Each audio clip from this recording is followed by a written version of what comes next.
Assalamualaikum warahmatullahi wabarakatuh.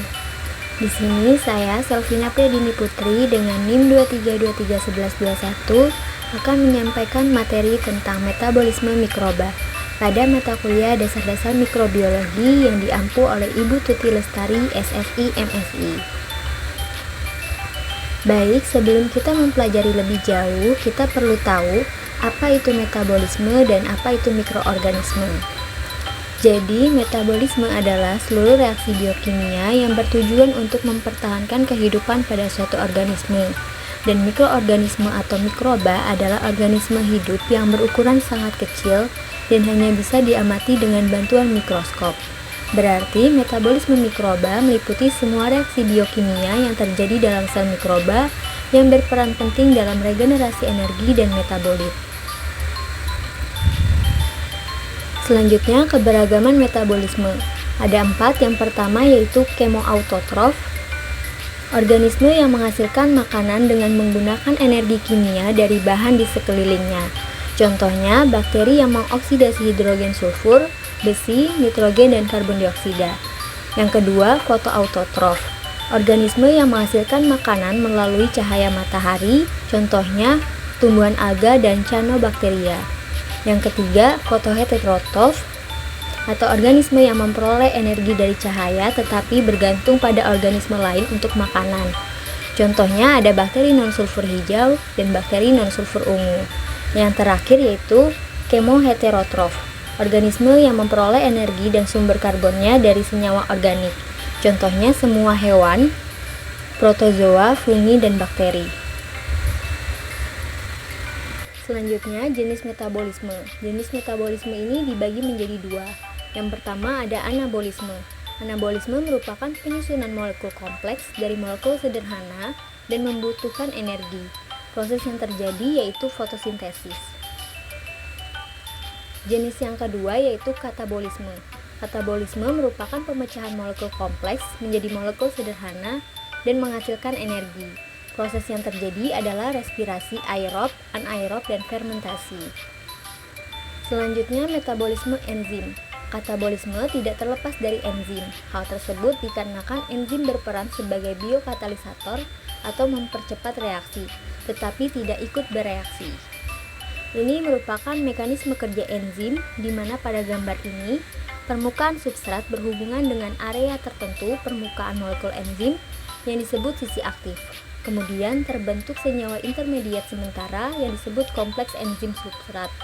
Molekul substrat tersebut diubah melalui penataan ulang atom, pemecahan molekul substrat, atau kombinasi dengan molekul substrat lain. Lalu molekul substrat yang telah diubah, produk reaksi dilepaskan dari molekul enzim karena tidak lagi sesuai dengan sisi aktif enzim. Enzim yang tidak berubah sekarang bebas bereaksi dengan molekul substrat lainnya. Akibat peristiwa ini, enzim mempercepat reaksi kimia.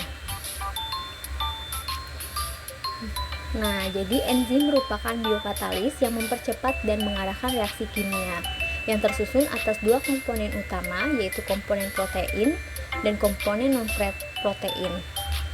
Faktor yang mempengaruhi kerja enzim ada suhu, pH, zat penghambat atau inhibitor, dan konsentrasi substrat.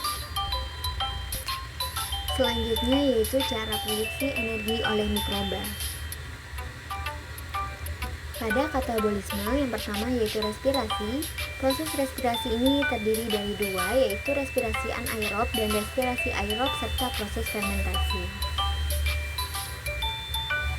Yang pertama akan kita bahas yaitu respirasi aerob. Proses atau tahapan respirasi aerob secara garis besar dibedakan menjadi 3 tahapan utama dan 1 tahap transisi. Yang pertama yaitu glikolisis. Glikolisis merupakan peristiwa pemecahan satu molekul glukosa atau monosakarida yang lain menjadi 2 molekul asam pirufat yang berlangsung di sitosol sitoplasma. Pada proses pemecahan tersebut akan dihasilkan 2 asam pirufat, 2 NADH, dan 2 ATP. Tahap glikolisis ini dapat berlangsung tanpa oksigen, sehingga glikolisis juga dapat digolongkan sebagai tahap anaerobik, tetapi hasilnya akan diarahkan ke tahap aerobik jika oksigen tersedia. Yang kedua yaitu dekarboksilasi oksidatif atau DO, yang merupakan peristiwa pelepasan gugus karboksil dari asam pirufat dan penambahan molekul KOA sehingga menghasilkan asetil KOA dalam membran krista mitokondria. Hasil akhir dari proses dekarboksilasi oksidatif ini menghasilkan 2 asetil KOA, 2 CO2, dan 2 molekul NADH. Pembentukan asetil KOA memerlukan kehadiran vitamin B1. Proses selanjutnya yaitu siklus Krebs adalah daur asetil KOA menjadi beberapa bentuk sehingga dihasilkan banyak akseptor elektron. Proses ini terjadi di mitokondria sel dan melibatkan oksidasi molekul asam pirufat menjadi CO2. Selama siklus Krebs, 6 NADH dan 2 FADH2 dihasilkan yang kemudian akan digunakan dalam rantai transfer elektron untuk menghasilkan lebih banyak ATP. Siklus ini menghasilkan 4 CO2, 6 NADH, 2 FADH2, dan 2 ATP. Yang terakhir yaitu transfer elektron.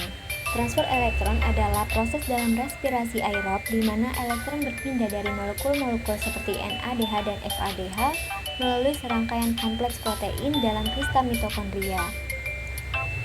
Pada transfer elektron menghasilkan 34 ATP dan 6 H2O. Yang kedua yaitu kita akan membahas respirasi anaerob atau fermentasi. Respirasi anaerob adalah proses metabolik yang dilakukan oleh mikroorganisme tanpa oksigen.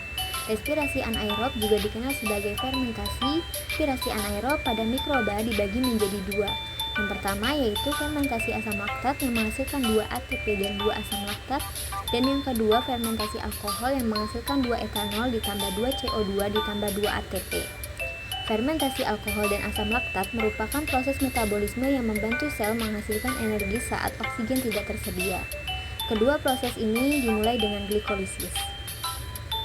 Pada anabolisme terjadi fotosintesis. Fotosintesis merupakan suatu proses biokimia untuk membentuk zat makanan yang dilakukan oleh tumbuhan, alga, dan beberapa prokariotik. Makhluk hidup non-klorofil lain yang berfotosintesis adalah alga dan beberapa jenis bakteri. Fotosintesis terdiri dari 2 reaksi utama, yaitu yang pertama fosforilasi atau reaksi terang, dan yang kedua fiksasi karbon dioksida atau reaksi gelap. Jadi kesimpulannya yaitu metabolisme mikroba mencakup reaksi kimia yang kompleks untuk memperoleh energi dan membangun komponen sel.